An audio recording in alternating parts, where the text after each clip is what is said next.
Yo, what's going on guys, it's Cynical and welcome back to another video. Today for you guys, I wanted to compare the oldest gameplay trailers for Kingdom Hearts 3 to the final version of the game.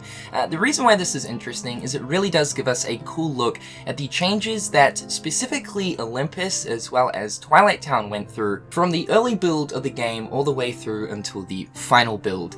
The old footage that we will be looking at today will consist of the D23 2013 gameplay trailer, the E3 2015 gameplay trailer, as well as the Jump Festa 2015 gameplay trailer. Now, the next wave of Kingdom Hearts 3 trailers ended up releasing throughout 2017, and I do believe that by that point, most of the development of Kingdom Hearts 3 was pretty well established in the sense of the worlds. There really wasn't anything that had been changed. It seems that Square Enix really never gave us any sort of early looks at these worlds, and more so when Square were actually ready to finally show off these worlds to the public, it seems that they were sure this is the way that the world would remain. The reason why I guess we got to see Olympus as well as Twilight Town so very early is at that stage Square really didn't have too much to show off for Kingdom Hearts 3, though of course they needed to as they revealed the game back in 2013. And for the likes of Twilight Town, Olympus, as well as Tangled too, it seems like these were some of the first initial worlds to be developed for Kingdom Hearts 3. So at that point, obviously what we were seeing was still very early development footage. And that is so obvious these days when you do compare the older footage to what we have in the final build. So first up, I thought we'd start off with Olympus. This is going to consist of footage from both the E3 2015 trailer as well as the Jump Festa 2015 trailer. So this is obviously the very first gameplay clip that we got to see where Sora is running towards the very small rock and then he encounters the watercourse. Now this right here gives us a nice side-by-side comparison of the two shots, and first and foremostly you guys will notice that there is definitely more foliage that was added into the final build. There is a lot more grass that is present, there are a lot more flowers on the ground, and also just the detailing in the rocks definitely stand out a lot more as well. Also, talking about the rocks, the rock formations are very different, and this is actually one thing that you'll probably notice a lot throughout the early build of Olympus. Square Enix ended up changing up the rock formations like quite a lot. In certain places, although it is obviously the same area, it looks completely different. Interesting to know that that little swirl in the rock remained, although the rock itself definitely does have more detailing within it. The waterfall to the right as well is definitely a lot more prominent with the rearranged rock formation in the final build compared to the very early build, where that little sort of creek waterfall is quite small and not too noticeable in the very early build. It also looks like Square ended up removing a chest placement as well around this area. In the Jump Festa trailer, when we see Sora floating down the stream, up on this little bank right here, in a very early build of the world, we do see a chest sitting right there, but in the final version of the game, that chest isn't actually there. This could actually just be a chest replacement. I believe that chest might have been replaced to when Sora actually finishes off the watercourse, and of course the stream isn't so flooded and it then reveals a chest. Also, the lighting and shadows definitely stand out more so in the final build, although this is something to be expected in early builds and whatnot. Shadows and lighting doesn't necessarily come first, so it does make sense that in the sense of the final build, things like shadows are definitely standing out a lot more. Next up is the scene of Sora making his way up the left side of Mount Olympus. Now this is really interesting. This gives us a kind of really good example as to the sort of aesthetic change that ended up happening to the Olympus world. Now again, I'm going to use the rocks as an example. I hate to continue to bring them up, but you guys will notice that in the early build, the look towards the rocks were more so of a sort of grayish color, whereas in the final build, it sort of leans more towards a browny yellow color palette. I believe that this was actually a style change to make the world of Olympus feel a little bit more warm, and so that aesthetically the world itself leans more towards the original film of Hercules. For the most part, the formation of the rocks here actually remained pretty much the same.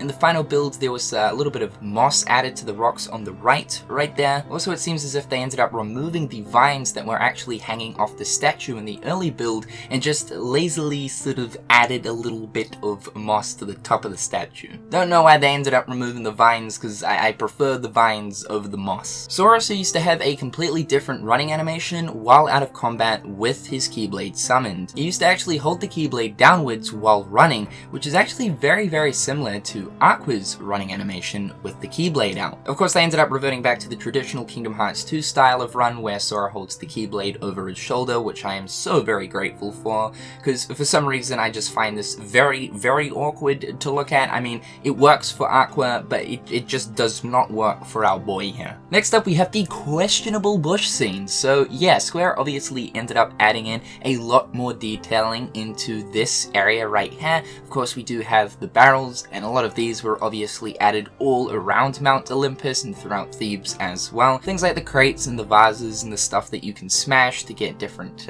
orbs or of course money. There was also a fence that was added in as well, and it looks like the positioning of the pillars was also slightly changed as well. This is probably to coincide with the fence being added in to this part of the mountain as well. Let's also talk about the questionable bush. Yeah, it looks like for like the right bush on the final build, they ended up kind of removing, and I really don't know if this actually has anything to do with the fact that the bush is questionable looking, just due to the fact that when this trailer first came out, the E3 2015 one, there are a lot of memes about this questionable bush. So I don't actually know if it's relative to the response and reception of the questionable bush when the trailer dropped, and that's hence the reason why they kind of didn't make it so prominent and obvious within the final build, but hilarious to see. You'll also notice that the sky stands out a lot more throughout the early build than it does in the final build. It seems that Square ended up adding in a lot more low-hanging cloud for the Mount Olympus areas. Next, we have the stepping stone scene. So this is a really cool comparison to actually look at. So let's work our way from the left to the right. So on the left side, obviously if Sora were to jump down, he can make his way into a little like cave of sorts. But that whole area is all just rock, and there is no grass to be seen really at all. And this is actually one thing that you will definitely notice. I did mention that yes, of course, for the final build there was a lot more foliage added, but just in the general sense of like grass added onto the rocks and the moss and whatnot, it seems that Square Enix ended up going absolutely hard with that to kind of, I guess, make the mountain look like more of an actual natural mountain and not just all rock. The cave itself also does look a lot bigger, although I would say that at this stage in development, that cave would probably not have been developed just yet. To the right, we have the platform with the pillar on it. Obviously, in the early build, it's looking pretty damn basic. There is absolutely no moss or grass on it, but in the final build, again, Square decided to add a lot of moss and stuff all over it to make it sort of, I guess, look like the architecture has been sitting there for quite some time. And I'd also like to mention again that the rock formation between these two scenes changed a damn lot. Next up is Sora approaching the massive jump-off point. So in the old build, if we look at the tree trunk to the right of the screen, you guys will notice that it used to actually have some like vines wrapping around it. But in the final build, these were actually removed. I don't know why, it just seems like Square were like, you know what?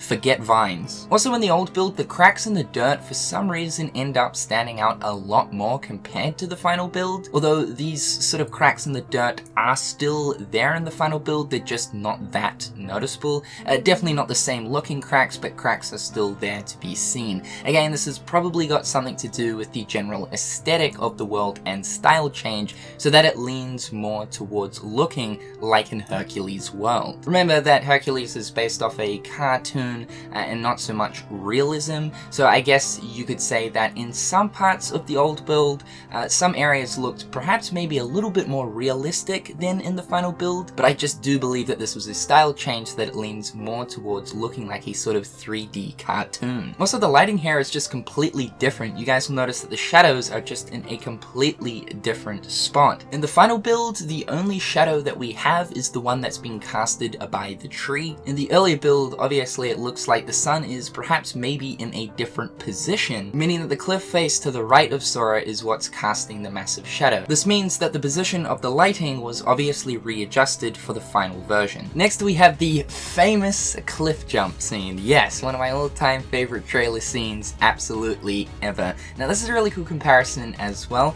Again, I think this gives the whole warm tone that was added after the fact to obviously help towards the whole stylized, more accurate accurately represent a Hercules world, because we can see that within the final build, it's looking a lot more vibrant green and does look like it has more of a warm filter over the top compared to the kind of drab, brown gray type of look that we've got going on in the early build. Now also, you guys will notice that the mountain with the lucky emblem did not exist all the way back then, and I think it is apparent that the whole lucky emblem thing seemed to be sort of like an afterthought that was eventually added in kind of closer to the end of Kingdom Hearts 3's development. Now, when I actually got to play Kingdom Hearts 3 last year, back in May, for the Kingdom Hearts 3 premiere event, I got to experience both Olympus as well as Toy Box. Now, there were some lucky emblems throughout those worlds, but obviously not absolutely all of them that were eventually added in for the final version of the game. One thing that I did notice upon going back through my Toy Box footage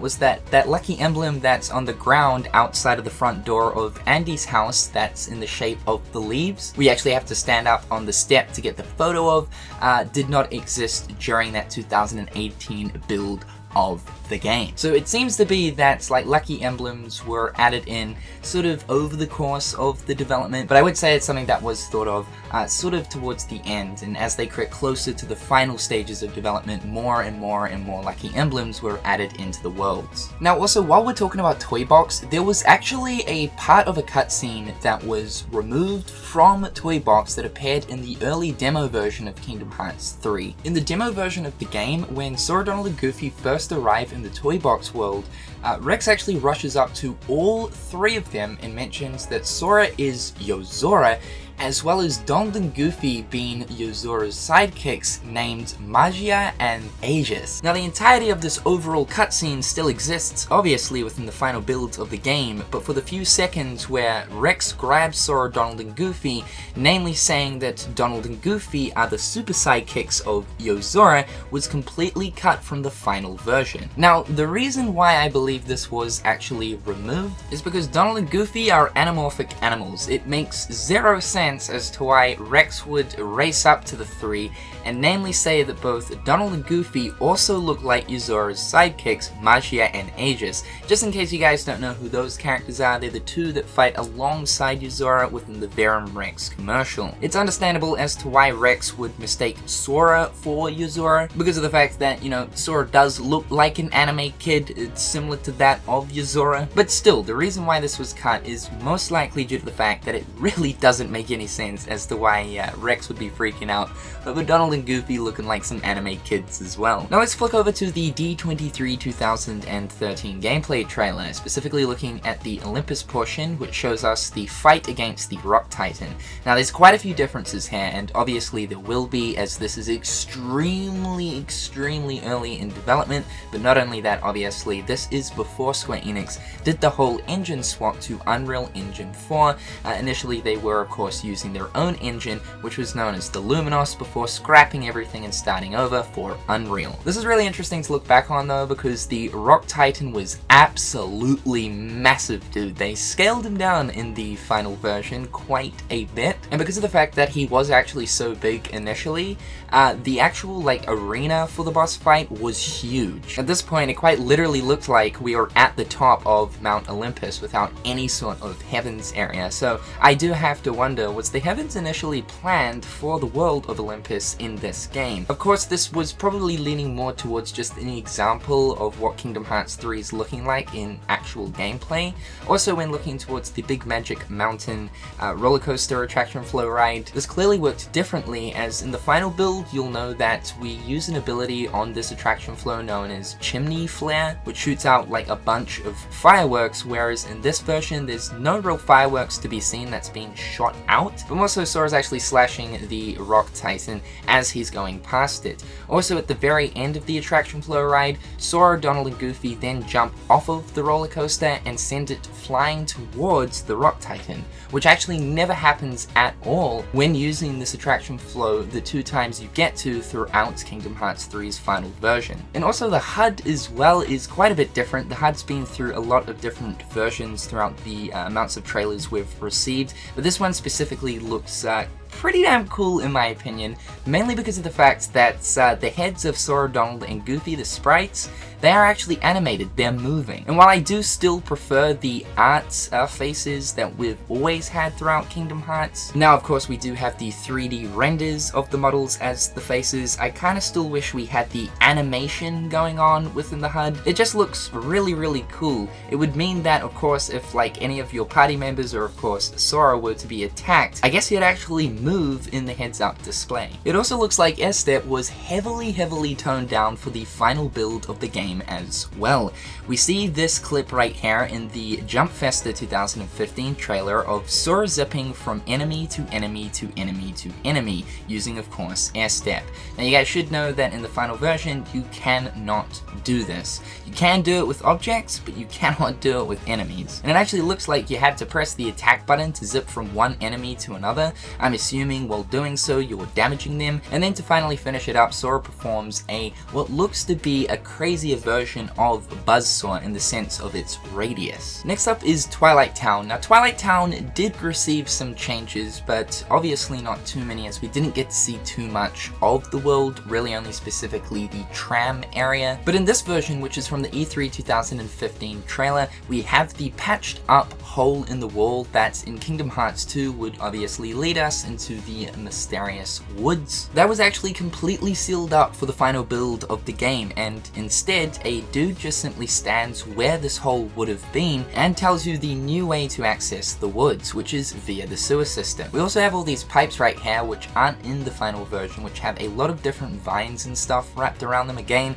it kind of just seems as if Square Enix were like, forget the vines. And also this little like sign that was hanging off this building was for some reason removed as well. However though, for the most part, a lot of this area didn't really change too much. Essentially for the final build, Square Enix just touched up the place by adding in a lot more decorative items like bushes, flowers, little ladders, buckets, crates, and obviously a buttload of NPCs. On top of all that, they also decided to add in 2 big trees into this area too. And finally, I did also briefly want to mention Tangled from one of the older builds, as of course this was also one of the first worlds we got to see as well. Now honestly, not too much really changed with the old build's Tangled stuff to the final build. The first thing that I noticed is definitely the bush placements, in the sense of where the bushes were initially positioned in the early build to where they finally ended up in the final build. There is a lot of differences. Even the tree that we can see in the scene looks like it completely changed. But I think the biggest thing right here is the saturation was just absolutely toned down for the final version of the game for specifically the Kingdom of Corona. In the old build, things were just honestly way too green, and so I guess that they decided to tone that down quite a bit to give more of an accurate depiction on the nature, seeing as this entire world is covered in it. However though, am I allowed to say that the waterfall that is in the early build version looks a lot better than the waterfall that's in the final build? And the only reason why I say that is due to like all the mist and water splash that's coming off as the waterfall makes contact with the water below. My god, I just think that the early build's waterfall looks just a lot better than the final build's one. This is such a weird thing to be nitpicking at, but it really does. What's also interesting about the Tangled gameplay is this was where we first got to see the magic launcher in action, and when Sora switches from the double arrow guns to the magic launcher, he actually performs an attack that shoots out one of the magic launcher bombs that then splits into multiple different arrow gun projectiles. Now this isn't part of the magic launcher combo at all. When you switch into magic launcher, Sora doesn't perform an attack, and also the projectiles of the magic launcher do not split off into arrow gun projectiles. And just before we wrap up, I thought we would re-talk about the mysterious tower, as of course it was showing off in the Jump Festa 2015 trailer. Now obviously we have talked about this in the past before, and we were leaning towards the idea that this was cut from Kingdom Hearts 3 for the purpose of DLC. However though, we have received 3 Remind trailers hints so far, and we haven't seen the mysterious tower at all. Now, just because we haven't seen it within any Remind trailers is not to say that it won't be within the DLC, keeping in mind that the mysterious tower is usually a very, very small playable space. And to be fair, I could actually see it popping up potentially as a playable space, but I'm also leaning towards playing in that space as Riku rather than Sora. After the events of when Sora goes missing, clearly Riku goes all around the place in order to track down different hints to find out about Sora's whereabouts. So I do wonder if this will end up being a playable part in the DLC, if the Riku sections are going to be playable. And I'm really hoping this will turn out to be playable within the DLC, mainly because we've been teased towards it for just so many years. It looks absolutely amazing within the Unreal Engine 4, and that skybox, I always go on about it, but god dang is it beautiful. But anyway guys, that's all I wanted to cover today from the early builds of Kingdom Hearts 3 when comparing to, of course, the final build of the game. There was quite a lot to get through, so hopefully you guys have enjoyed today's video. Be sure to leave your guys' thoughts and opinions in the comment section down below. Thank you dude so much for stopping on in today. I'm Cynical, hopefully you're having a fantastic day, and until next time guys, I'll catch you later. Peace. Hit them on the page, you'll be coming through stain. Gold in my mouth when you suckers be bluffing. Milk crate, gaming up your bitch though. Catch me in the back playing Super Nintendo.